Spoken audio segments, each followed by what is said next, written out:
You took a human life, and you did so in the most callous and heartless of ways. You robbed a 5-year-old girl, your own daughter, of the life that she was to lead. You stole from your sons a sister. You took a daughter from her mother. You were convicted of reckless second-degree murder. Reckless in this context does not mean something that was an accident. It is defined under law as something that manifests the extreme indifference to a human life.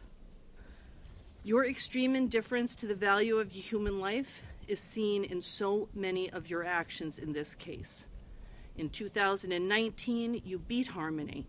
In the words of your uncle, her eye was fully black and blue like a raccoon eye, is what he said. Your words, when asked, were, quote, "I bashed her around the effing house." And then you hid her from the view of others, and you kept her from those that came to help her.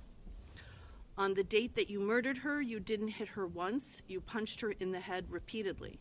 You beat her in the car while at stoplights, more than one time.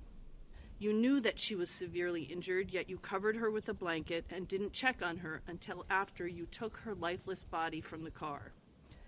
And then, after her death, you treated her body like it was trash, worse than trash.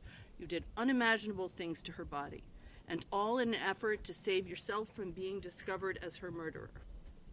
And then, on top of that, you threatened, abused, and beat your wife to keep her silent. Your criminal history similarly reflects your extreme indifference to the value of human life. Your actions having taken both a physical and emotional toll on so many.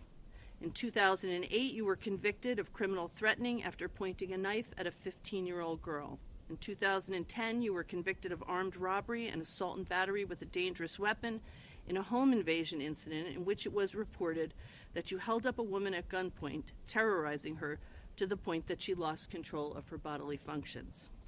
In 2009, you were convicted of first-degree assault for stabbing another person. In 2014, you were convicted of assault and battery with a dangerous weapon and larceny in a case in which it was reported that you shot a man in the face. In 2019, you were convicted of 2 counts of armed career criminal, 2 counts of theft, and 2 counts of receiving stolen property, all of the charges stemming from the thefts of firearms, guns, exchanges of guns for drugs and money. The court has to consider 3 primary goals of sentencing: punishment, deterrence, and rehabilitation. The focus today is on your convictions in this case: second-degree murder, falsifying physical evidence, witness tampering, abuse of a corpse, and second-degree assault.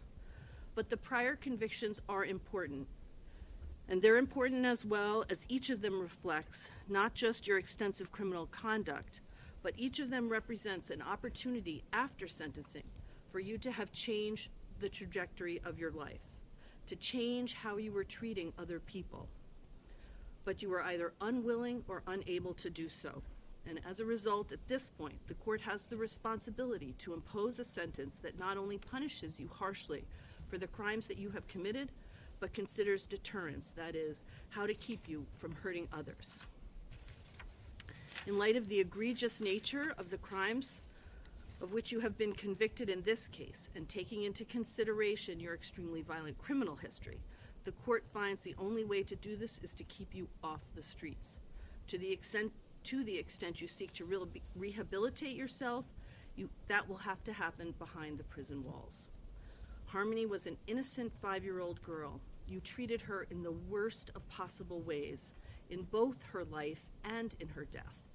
Therefore, the court sentences you as follows. On charge ID 2027112C, the charge of second-degree murder, you are sentenced to the New Hampshire State Prison for not more than life nor less than 45 years. That sentence is stand committed. That sentence is consecutive. All of these sentences, I should say now, are consecutive to each other, as well as consecutive to docket 216-2022 CR 577, which are the sentences that you're currently serving.